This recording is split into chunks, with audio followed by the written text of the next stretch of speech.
What is going on, you guys? This is DerekJ Speaks, and we are here to talk about the WWE Royal Rumble 2026 live in Riyadh, Saudi Arabia, inside of a stadium that was just a parking lot several weeks ago. And after 35 days of hard work, really hard work, a lot of slave labor to construct this giant stadium, they presented us with the Royal Rumble event, a historically huge event for WWE every year, except this one, where there was a severe lack of interesting build heading into the show. And as a result, we had a show that really was not all that interesting. But we do have two Royal Rumble winners, with Liv Morgan winning the Women's Royal Rumble match and Roman Reigns coming out and winning it for the men's match. And I feel very much unmoved coming out of this show. Now, let me start off right off the bat saying Liv Morgan winning, have no issue with that whatsoever. I am a fan of Liv Morgan. I support her victory. Her winning was not even all that shocking considering the fact that she is one of the bigger stars on Raw right now. She has been out of the world title picture for a very long time. She had the injury. She's just recently come back. Her being factored into big plans for WrestleMania in a world championship match, fine by me. I have questions about the whereabouts of one Bianca Belair, but we'll get to that later. So, Liv, no issues with that whatsoever. Roman, on the other hand, well, I don't know. I don't really feel anything about Roman Reigns in 2026 winning a Royal Rumble match and going into WrestleMania to main event once again. Well, I guess when said like that, there are some feelings. But yeah, man, Roman Reigns was a pretty obvious pick for several months now, even with him being absent from television. You know, there's been rumors of them doing Roman and Cody, and clearly that's very much highly unlikely to be a direction for WrestleMania now. But the idea of Roman still winning the Rumble was very much still there. You know, names like Brock Lesnar. Well, no, sorry, Braun Breaker, not Brock Lesnar. Brock Lesnar also should not be coming anywhere near close to winning any Rumble matches, but we'll get into Brock later. But Braun Breaker is a name that has been heavily favored to potentially win this match. A few other dark horses in there, but yeah, I pretty much had my mind set on Roman winning this match all the way heading into the ending of 2025, let alone all the way into the beginning of this year. And here we are. And when that match ended and the show came to a close and Roman is there posing and all the pyros going off, I just felt very meh. Like it happened. And now we move on. That's just kind of been the overall vibe of this whole Rumble buildup. Like I said, the TV shows heading into this events, some are better than others, but overall the hype and anticipation for the Royal Rumble event has been severely lackluster this year compared to previous years. And we have had pretty lackluster years in the past, but this one is right up there with a lot of those. And when you consider that and then you see this show top to bottom and it ends with Roman Reigns winning and securing a championship match for himself at WrestleMania, it's hard not to feel a little bit underwhelmed or unmoved, which is kind of the word I'm going with to describe my feelings on this. I'm unmoved. I have no great excitement to see Roman Reigns in a WrestleMania main event or championship match. I really don't. There's no current matchup right now that gets me like, oh man, I cannot wait to see that. But again, we'll get into that. We'll discuss that. We also had a very predictable WWE Championship match on this show. Cool for Sami Zayn to get that moment in Saudi in front of those fans, but we all knew he was not winning against Drew McIntyre. And now Sammy moves to 12-0 in losses, or I guess for Sammy it's 0-12 against one Drew McIntyre, who is still the WWE champion. And the career killer Gunther does it again after what was probably the best thing on the entire show, match-wise and even moment-wise to a certain degree. Gunther and AJ had their rematch, tore it up, and Gunther made AJ Styles pass out and has ended the WWE career of AJ Styles. I think I need to emphasize that because that might be very important going forward as we discuss the future of AJ Styles. But we'll go into this show. I'm not going to do a whole lot of move by move breakdowns of a lot of this stuff. And with these Rumble matches, I'm not going to get too deep into, all the participants and who came out when and all that kind of stuff. But we're going to just kind of discuss things and see where our feelings, or at least my feelings, kind of land on things here. With the women's match, that started the show. It started off with Charlotte and Alexa. They teased like they were going to do stuff against each other, but ultimately they decided to work together. But later on in the match, Charlotte accidentally eliminated Alexa at the same time that she was eliminating Nia Jax. So I assume whatever story with Charlotte and Alexa is going to be, that will play out later on down the line. Becky Lynch was in this Rumble match. She mixed it up with Charlotte for a little bit. And Becky was pretty much a non-factor in this match. Maxine Dupree came out. Natalya, now going by Natty, the low-key legend, the gimmick that she's been doing in the indies, the blood sport stuff that she's been doing in recent months. So she was out there. Becky managed to eliminate Maxine, but then Natty eliminated Becky very unceremoniously. Caught me off guard because I was anticipating an AJ Lee appearance in this match, but we had no such thing. So I assume AJ will be returning at some point to TV, but it will not be anytime soon, at least immediately. But I guess Becky and Maxine are still going to be mixing it up a little bit, and with Natty thrown in. I mean, the feud is now Natty and Maxine, but Natty is also teased going after Becky, so I assume a triple threat match of some kind will happen in the near future. And maybe once Becky is done with that, that's when they'll reintroduce AJ and they'll set that match up for WrestleMania. But that's really what we had there. The Judgment Day ladies were a big part of this match. Of course, Liv Morgan, Raquel Rodriguez, and Roxanne Perez. They were taking out a bunch of people. They had a really funny, I guess, spot with Chelsea Green. And honestly, you know what? Now's a good time to mention the crowd here, because the whole aesthetic of this show, I mentioned how this stadium was built up in a matter of weeks, and the stage looked incredible. The whole setup of the stage and the stadium, everything, it looked great. In the crowd, they made the decision to put a bunch of LED lights scattered throughout the building. You saw some of them on the hard cam, but different camera angles. You saw the wide shot of the crowd, and you would see all of these lights, these green lights.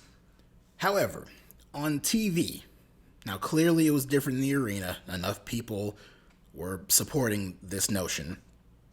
On television, it made it look like the arena was empty in very big parts of it, where all these sections where the lights are lit very brightly, it looked like it was very empty.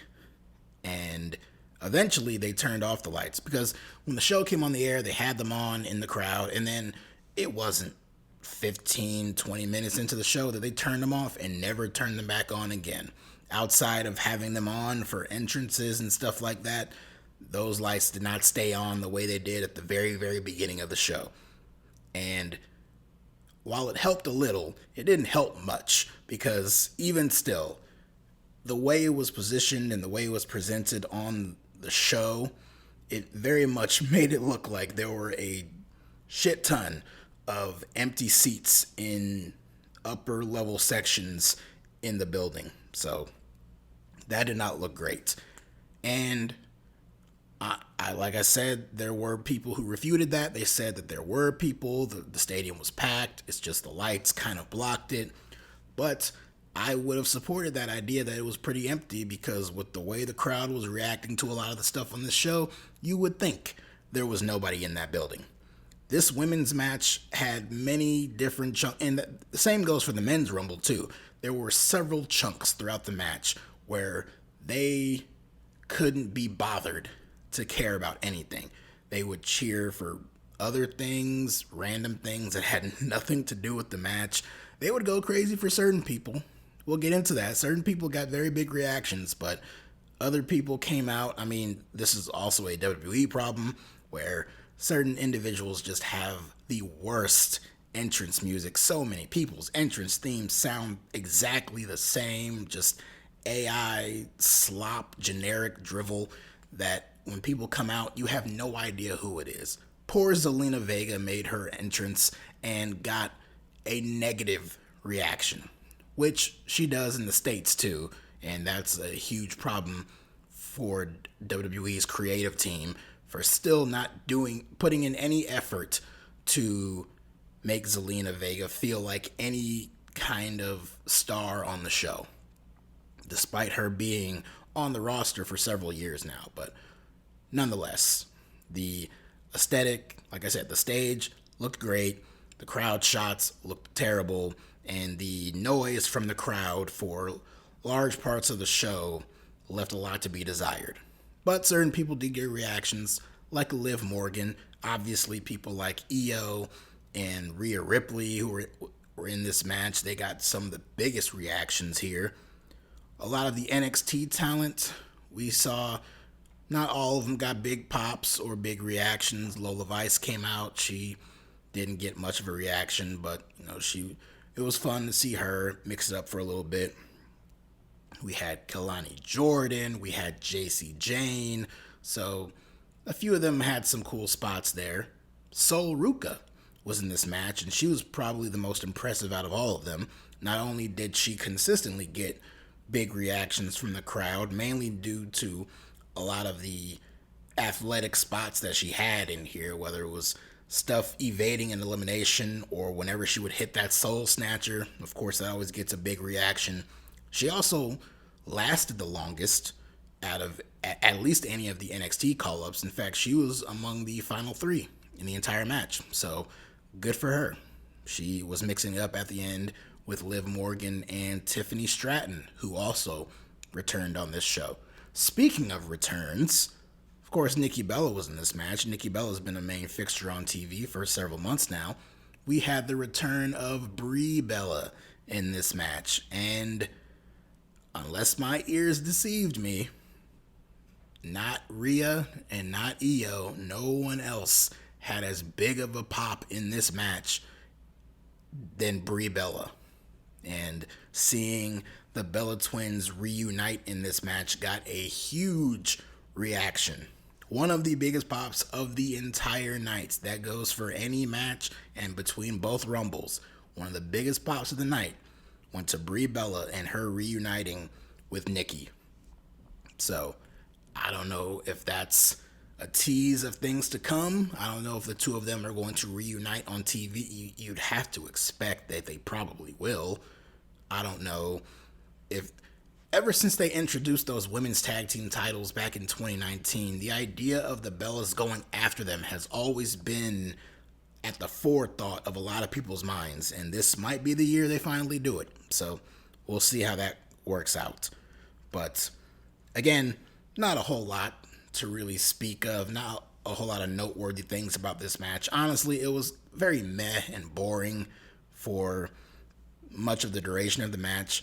Ironically, once the elimination stopped, number 30 was Tiffany Stratton, so she came out. She got, a pretty decent reaction. But once all the entrances stopped and the match took on from there, there was a pretty decent amount of women still left in the ring, and things got very interesting.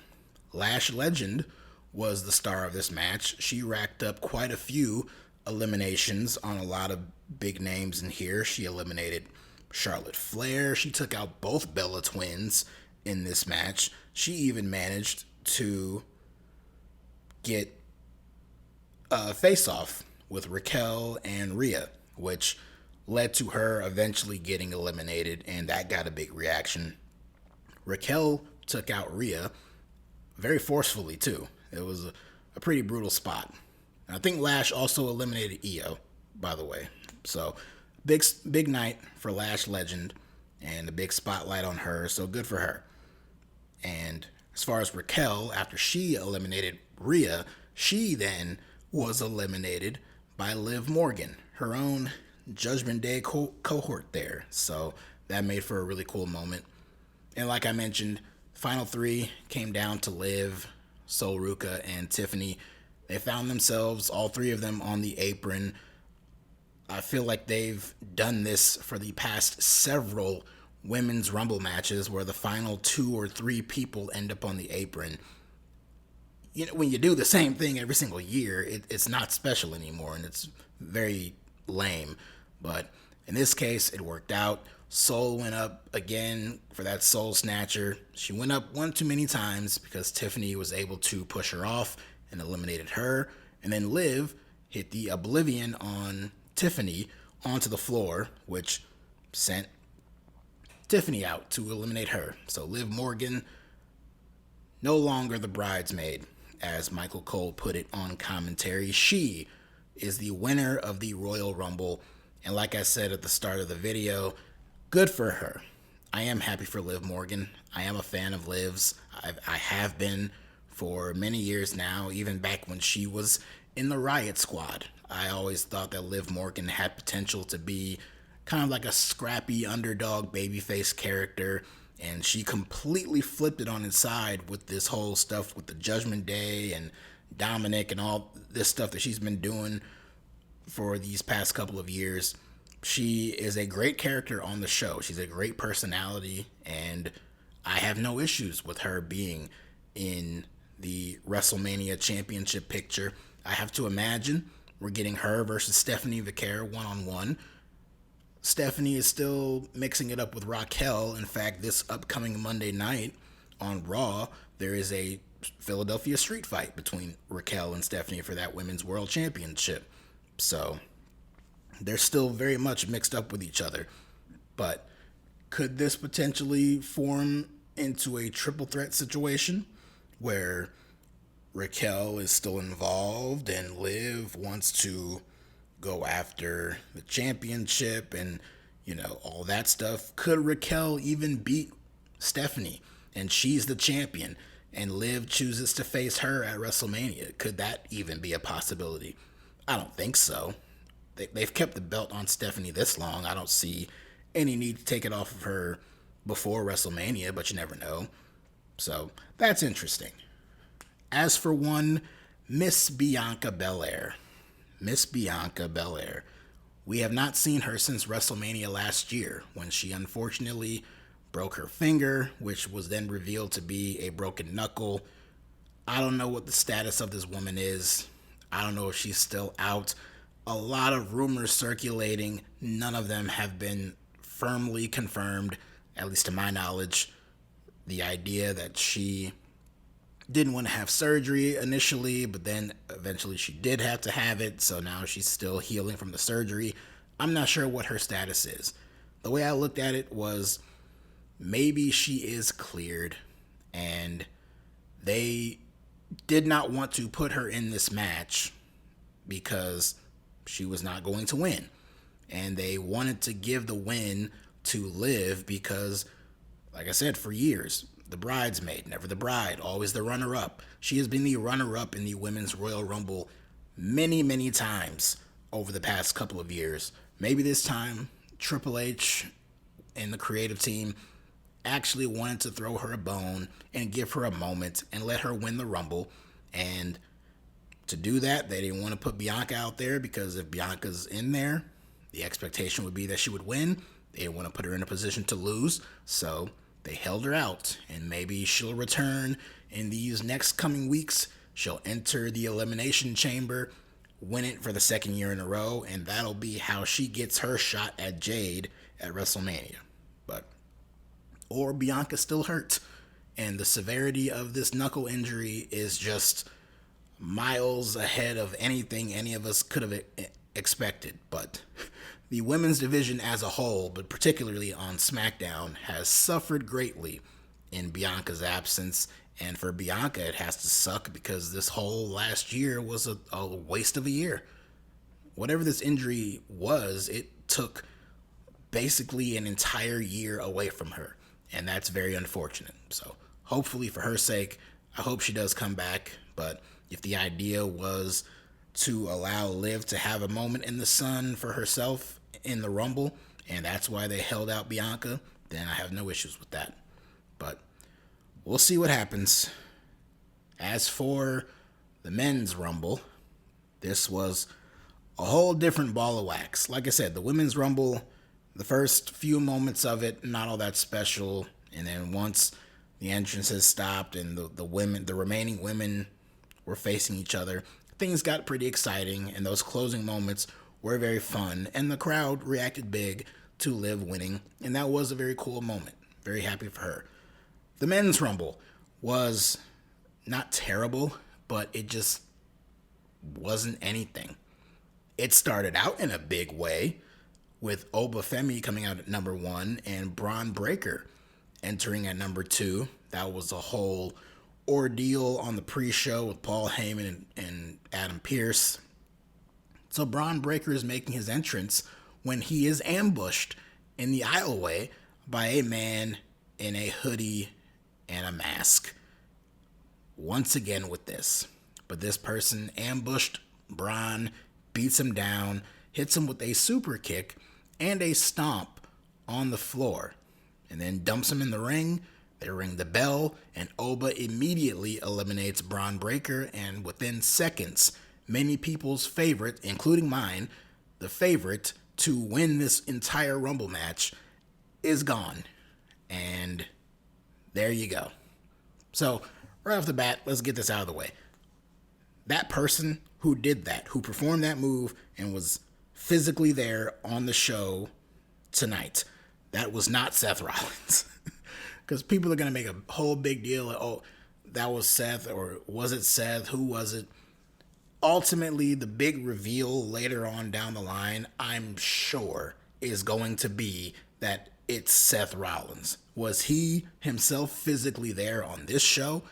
No, I don't think that at all. But I do think ultimately when they make the reveal, it will be Seth Rollins. And I think we are heading in a direction where Braun Breaker is not going to be in a championship match at WrestleMania, but will instead be wrestling Seth Rollins. Now, Seth himself, he has an injury, a real one this time, that he's still recovering from, so his status could still be up in the air. I do think there's a chance that the severity of his injury has been exaggerated. Again, after the whole ruse of the century stuff with the Money in the Bank stuff last year, and they talked about it on WWE Unreal and all that stuff, I don't believe anything that they have to say with Seth Rollins and his injuries anymore. They killed all that credibility.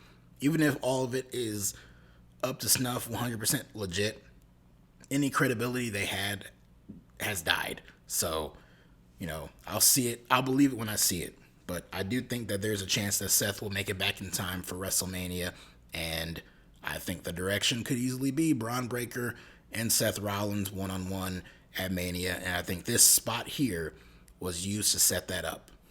And from here, Obafemi managed to shine for a little bit in this match. He's just been recently called up. They've been running vignettes for him on TV. He's still not locked into one particular brand yet, and in this match, he was able to dominate for a while. He took out a few people like Solo Sikoa, Rusev, Rey Mysterio, so he had a nice showing for himself. Speaking of nice showings, Javon Evans came out very early, and he lasted for a good long while in this match.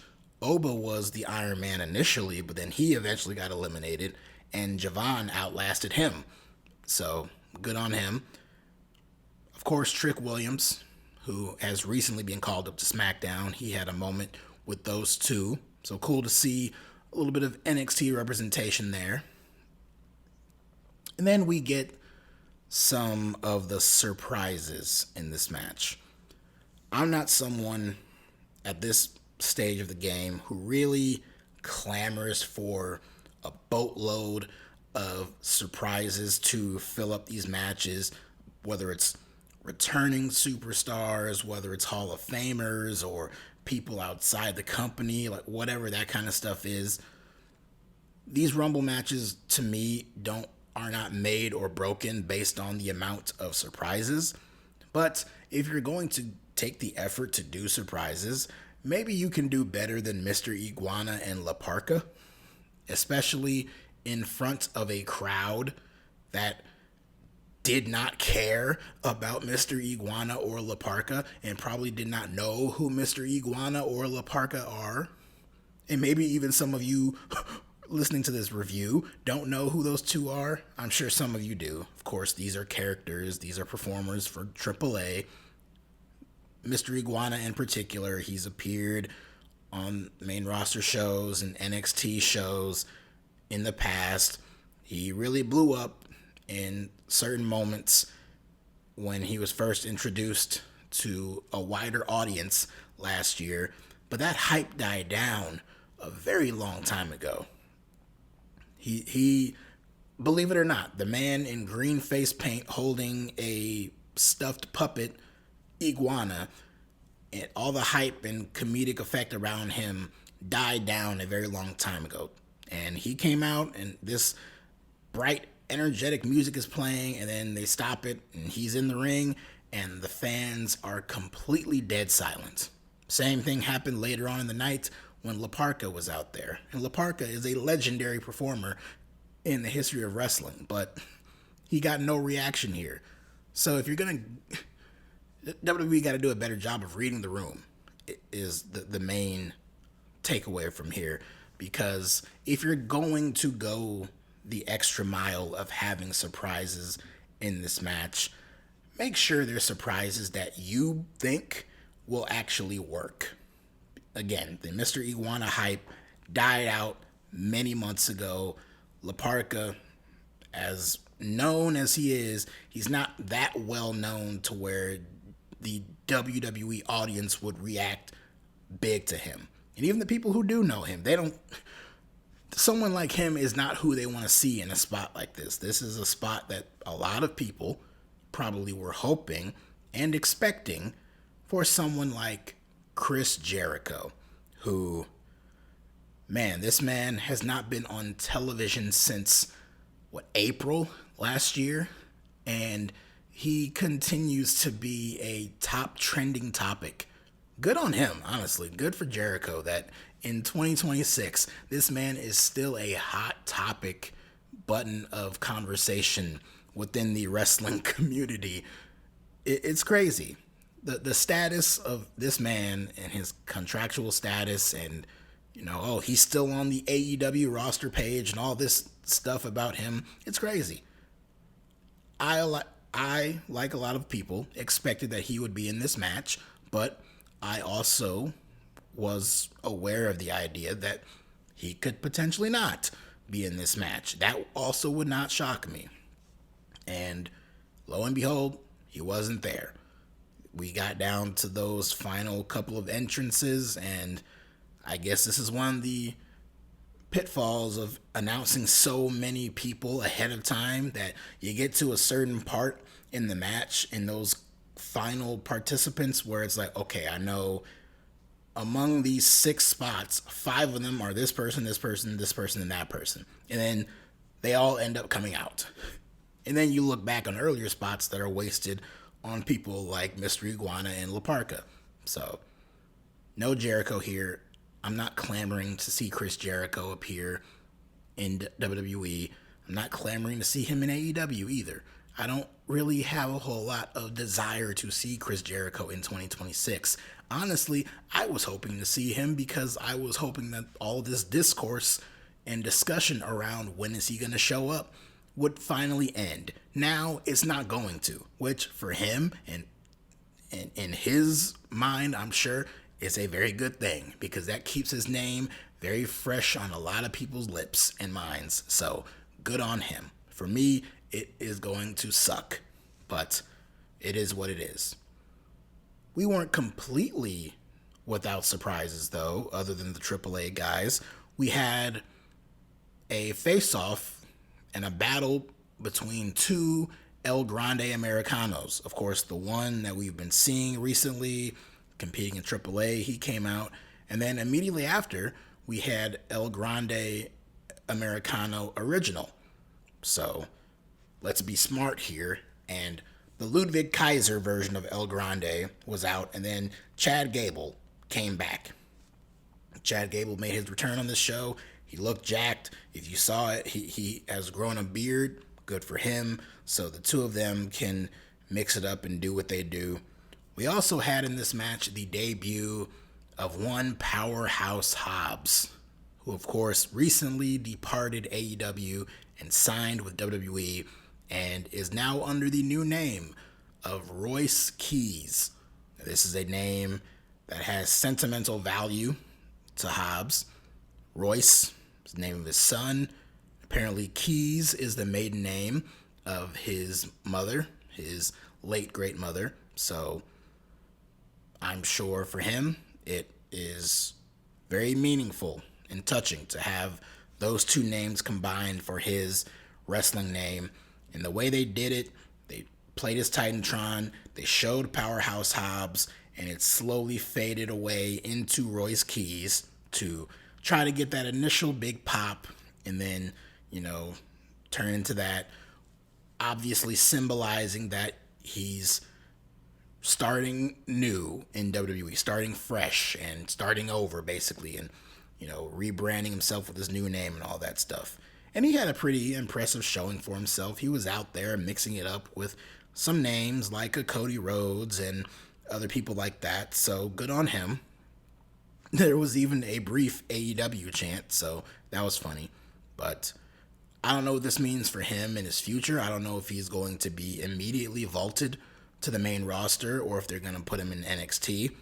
NXT sure could use some more depth on the men's side of things, but the main roster, especially on SmackDown, they could use a few more names. I don't know if he's going to be a heel or a babyface. He sure could be a good heel on the show. Or they could turn people like someone like Damian Priest. I know Matt Cardona just came back. Maybe turn him heel. SmackDown could use some heels right now. And people like Cardona and Priest are on a one-way trip to nowhere if they continue in the spots that they are currently in. Especially Priest, who has been doing absolutely nothing of note for over a year now. And gets very poor, weak reactions whenever he comes out. In fact, Trick Williams, who only just arrived on SmackDown a few weeks ago at the beginning of the year, is far and away exceeding him and a lot of other people on this show in terms of getting huge reactions from the crowd. So good on Trick. He came out, whole crowd was going crazy for him, and I don't want to say he had a great showing. He was there, is all I can really say. He was definitely there. But there you go. Also, just throwing this out there, Rey Fenix and Penta were both officially in this match, yet they had no interaction with each other. By the time Penta came out, Rey Fenix was already dumped out by Brock Lesnar within seconds of him coming out. So that was a complete wasted opportunity to not have the two of them interacting and making a presence in this match. In fact, let's go ahead and skip forward to that. Brock Lesnar was in this match, and of course he comes out, Suplex City, F5s, what have you. Eventually he comes face to face with Oba Femi, who by this point had been in the match for a very long time. The two of them are face to face. They come to blows a little bit, or at least it keeps getting broken up, whether by a new entrant or by the other participants ganging up on the two of them. So they didn't really do a whole lot. They didn't really throw hands that much. Brock hit him with a German suplex. Oba took him down with a clothesline at one point. But this all led to, out of nowhere, Brock Lesnar dumping Obafemi over and out and eliminated him. And that's fine. That's whatever. I was hoping that Oba would eliminate Brock, but it's whatever. But the way they did this, Brock eliminates Oba, and that's that. Oba's gone, out of sight, out of mind. Jey Uso comes out. He's making his entrance. In the middle of his entrance, because of course he comes through the crowd, they're playing his song on a loop. In the middle of him still walking through the crowd to get to the ring, Cody Rhodes and LA Knight to join up and eliminate Brock Lesnar. And now Brock's gone. So it's like, what was the point of that? If you were going to have Brock just immediately dumped out anyway, why not have Obafemi eliminate Brock Lesnar and let Oba carry on for a little bit longer, and then he gets to be eliminated by Cody and Knight? Why do it the way they did? Why ask why? I don't know.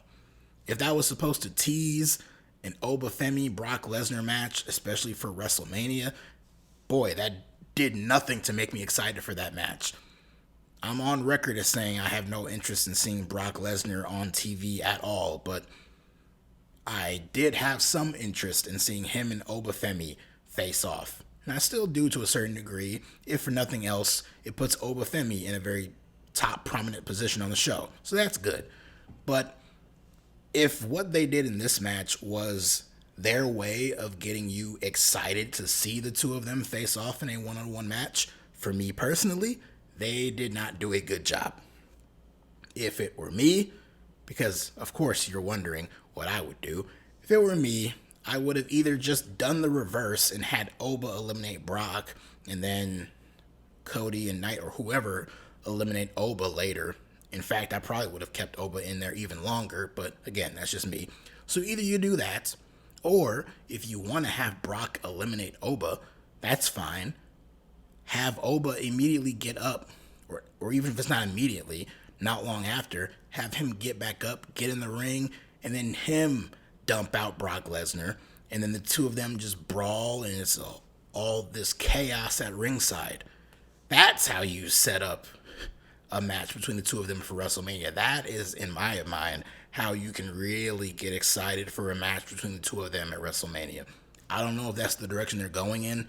Maybe this was just a tease of these two, and they're going to do something else with Oba.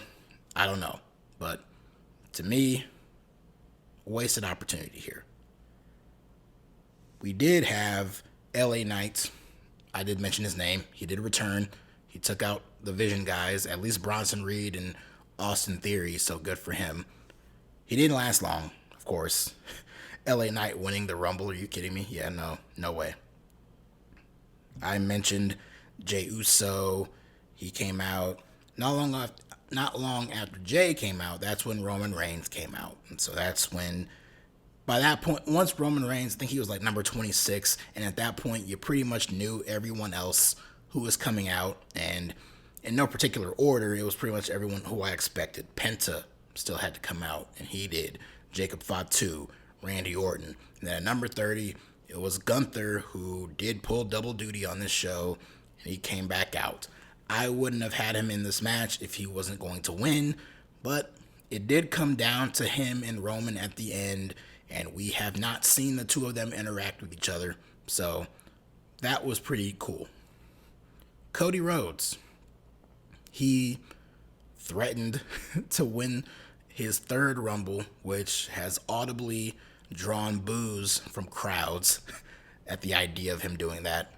He was in this match, and he ended up getting eliminated by Drew McIntyre, who came out of nowhere to hit him with a Claymore kick as he was hanging over the top rope, trying to pull himself back into the ring. Drew kicked him right in the head and eliminated him. And then Roman eliminated Jacob Fatu. And Cody and Jacob were going at it at different points in this match. So with Roman winning, that immediately increases the chances of Cody winning an Elimination Chamber match next month in Chicago to earn his shot at Drew for the championship. The way they did this here, the story can be, well, Drew is ducking Cody. He doesn't want to face Cody again, and he even went as far as to cost him the Rumble match here. Only for Cody to find his way back into that spot and to face Drew at WrestleMania some way, somehow. I really don't want to see Cody and Drew one-on-one again. We've seen it so many times in recent months. All of them, except for the one time with Drew winning, all of them Cody beating Drew. I have no interest in seeing this match again as the WrestleMania main event after we've already seen it at various other shows within the past 6 or 8 months.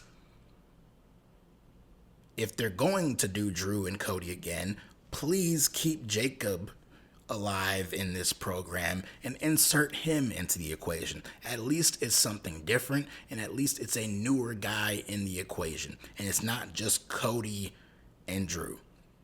Mainly Cody here in this case. I have no issues with Drew. Drew's great. Again, Drew retained his championship on this show. Not really going to get too deep into that match. Again, fine for what it was. Weakest thing on the show match-wise. And yeah, no one ever believed that Drew was going to lose the championship to Sami. So Drew retained. Sami, best of luck to him next year at WrestleMania in Saudi. But there you go. So Cody was gone. Jacob was gone. And it came down to Gunther, Randy Orton, Logan Paul for unexplained reasons, and Roman Reigns. So right there, you know who's going to win. Logan gets dumped out by Roman. Randy gets dumped out by Gunther. Comes down to Roman and Gunther.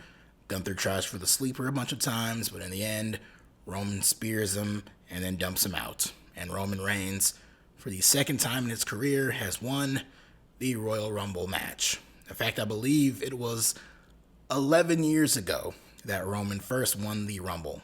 And so here we are again. A much more positive reaction for him winning this Rumble compared to the one that he won 11 years ago. But yeah, there's a lot of people who love Roman. The OTC, put your ones to the sky. They love themselves some Roman Reigns. I'm nonplussed, and I know in character he was making those comments on the Pat McAfee show talking about how things are, basically to sum it up, things are very lackluster with creative right now. All these stars. I went away trying to be generous, leaving you guys time to step up, but no one stepped up in my absence, and now I got to come back. I have to come back and rescue everything and save everyone and go back to the top of the mountain. I assume that's the story that they're going to tell with Roman heading into WrestleMania. The question is, who is he going after? Like I said, I'm very positive Drew and Cody are still going to be tied to each other for WrestleMania. Although Roman and Drew, I wouldn't be opposed to that, especially if Drew were to win that one. But I don't know. I'm looking at the lay of the land here, and I'm thinking we're getting Roman Reigns versus CM Punk one-on-one for the World Heavyweight Championship at WrestleMania. Very likely to be the night one main event, but very easily could be the night two. Especially if they look at the two championship matches and they determine that Punk versus Roman is the bigger attraction of a match. I could see that one closing out night two very easily. So we'll see. But again, Roman winning a Rumble match, going to main event WrestleMania again. What is this, like the 13th or 14th straight WrestleMania main event for him? Well, 13th, 14th in terms of how many main events he's actually had at WrestleMania, but in terms of him being in the main event, I think straight years, I think it's the past 7, 8 years or something like that. A lot of these past couple of years, Roman has been the main event of WrestleMania. It would have been nice to have someone not named Roman Reigns in the main event, but here we are. So again, I mean, I say I'm unmoved, but I guess I am moved a little bit and moved more towards the negative side of that feeling. But it is what it is. Roman's there. They still see him as a big star. Obviously, TKO. They're in the business of trying to make as much money as possible. Hence why they are doing these Saudi shows. By the way, if the crowd reaction and all that stuff didn't impress you for this show, you're going to be in for one hell of a time next year at WrestleMania. A 2-night WrestleMania in Saudi next year. That's going to be something. But yeah, this company is very big on trying to make money and marquee stars and stuff like that. Not making new stars necessarily, but really focusing on the ones who are already here who need to be phased down a little bit more. Roman held on to the Undisputed Championship for 1,316 days. I don't care if he lost it in April of 2024 and it is now January 2026. That does not mean anything to me. I have no interest in seeing this again. Even though I predicted Roman was going to win, and I knew in my heart of hearts that Roman Reigns was very likely going to win this match, it still does not negate the opinion that I did not want to see it. But here we are. And him and Punk, in terms of star power, that's a big match. Quality-wise, Roman, very severely part-time. Punk, he's a little iffy depending on who he's in the ring with. I'm not sure what kind of match the two of them will have. Maybe both men will be super duper motivated and they can carve out this really cool story heading into WrestleMania and they can put on a banger match. Honestly, both story-wise and match quality-wise, Roman would match up far better with Drew McIntyre. So, food for thought. But that's where my head is as far as that's concerned. Now, I mentioned how the Rumble came down to Gunther and Roman and how Gunther pulled double duty. That's because earlier in the night, Gunther wrestled AJ Styles in a match where AJ's career was in jeopardy. And after a very good match, very physical match, it ended with Gunther very dominantly punishing AJ. AJ kept trying to fight back in the end, but it was not enough. Gunther put him down in the sleeper. AJ was trying to fight out of it, trying to get to the ropes, but eventually it overcame him and overwhelmed him, and he passed out. And Gunther kills yet another career, and the career of AJ Styles is now over. And of course, after the match, he gets a big reaction from the crowd, and it looks like he's going to take off the boots, and take off the gloves and all that stuff, but he stops himself, and he puts all that stuff right back on, and the fans went crazy for it, and he posed, and he left with his head held high. I did not think they were going to do this so soon, but here we are. A lot of you know the whole deal with AJ. I'm not going to get too deep into it. All I will say is I share many of the same sentiments that a lot of other people do, in that I do believe that this was the end of AJ Styles' WWE career. And I do believe that his career is going to come to an end this year. I just think it's going to end elsewhere, or at least with him doing stuff in other places after this. I do believe the rumors and reports were true about AJ's contract with WWE coming to an end in February, and that I also believe the speculation and rumors that very likely his retirement tour is only just beginning, and we might see him pop up in TNA.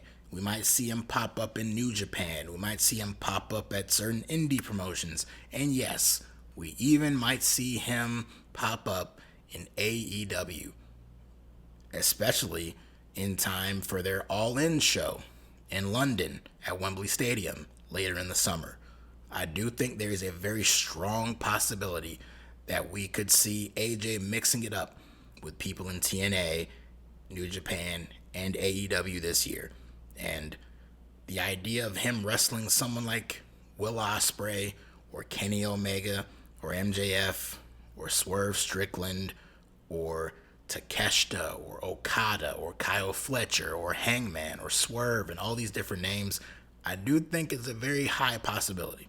I don't think he's going to go to AEW and be there for 3 years or something like that. I do take him at his word that he's going to wind things down this year. But I do think he will stop by for at least a short enough run for him to have a couple of really cool matches and get 1 or 2 big pay-per-view matches under his belt and officially go off into the sunset with a fulfilled career. Do I wish he could have pushed for a WrestleMania match? Sure, but I assume this is his call. This is his decision. He didn't want to resign, didn't want to do an extension, didn't want to make it to WrestleMania, and this is that. So we'll see how things play out here for AJ. As far as his WWE run, far better than anything I could have ever anticipated for him. AJ Styles is a far bigger WWE star in terms of name value than I ever thought he would be. If you were to ask me back in 2006, 2007, 2008 TNA days, if AJ Styles were to ever go to WWE, would they push him as a big star? I would say no, but they did. Within his first year, he mixed it up with people like Roman Reigns and John Cena and won the WWE Championship and was the top name on SmackDown. Later on, held the championship again for over a year and has been a main, consistent 5-tool player on that show. Whether a heel, whether a babyface, whether in the main event, the mid-card, or in tag team action, AJ has been a main fixture on WWE programming for 10 years now. It was 10 years ago to the very event that he made his debut in the Royal Rumble match, and it's been really cool seeing his run in WWE exceed any and all expectations that a lot of people had. So, hate to see it end, but if it means that he is going to continue on in other companies and other promotions, then that'll be really cool to see too. If this was actually the end and AJ's like for real done completely here, that sucks. I mean, good for him if he was able to go out the way that he wanted to. And I know he's talked about how worn down his body is and all that kind of stuff, but man, that would just be very, very underwhelming. So hopefully words do matter and actions matter, and him talking about how his career in WWE could potentially come to an end and how he didn't take off the gloves and he kept them on. Hopefully all of that is very symbolic and shows that while his run in this company is over, this retirement tour idea is very much alive and well and will continue beyond WWE. So that's really it. That's the Royal Rumble. I think I've gone on long enough talking about this show. I didn't hate it. I didn't love it. I look at some of the directions that they've teased heading into WrestleMania now, coming out of this show. Can't say I'm overly thrilled or excited with a lot of it. Thinking back to last year and how the WrestleMania build was, it was very bad. I'm hoping that it won't be this year and that it'll be better. This show did nothing to, quarrel those fears. If anything, kind of boosted them a little bit. So we'll see. But I'll be here to talk about all these big shows until we finally make it to WrestleMania. And we'll see what this build looks like. We'll see what this card shapes up to be. We'll see how these stories play out. We'll see the directions everything goes into. And we'll see how good or bad it is. And hey, either way it goes, in 6 to 8 months, we can watch Unreal on Netflix and see on their whiteboards what the original plans could have been and how much better those plans would have been. So, till next time, I am DerekJ Speaks. Follow me on Twitter/X. Hit that like button. All that good stuff. You know the deal. Till next time. Check you later.